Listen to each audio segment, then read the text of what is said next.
যে সমস্ত police, RAB, BGB, সেনাবাহিনীরা বর্তমান তাগুত সরকারের সম্পর্কে জেনে শুনে বুঝে তারপরও তার পক্ষে সাফাই গাচ্ছে এবং দিন দিন আমার ছাত্রছাত্রী ভাই বোনদের ওপর হত্যাযজ্ঞ চালাচ্ছে, তাদেরকে আমি কোরআনের একটা আয়াত স্মরণ করিয়ে দিতে চাই। আল্লাহ পাক রব্বুল আলামিন কিন্তু কোরআনের ভিতরে বলেছেন, বিসমিল্লাহির রহমানির রহিম, ওয়ায়াউমা ইয়া'আদ্দু যালিমু আলা ইয়াদাইহি ইয়াকুলু ইয়া লাইতানি ইত্তাখাযতু মা'আর রাসূলি সাবিলা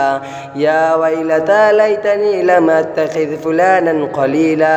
লাকাদ আদাল্লানি আনিয যিকরি বা'দা ইয জাআনি ওয়া কানা আশ-শাইতানু লিল ইনসানি খাযুলা।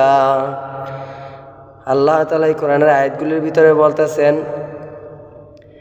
যে কাল হাসরের ময়দানে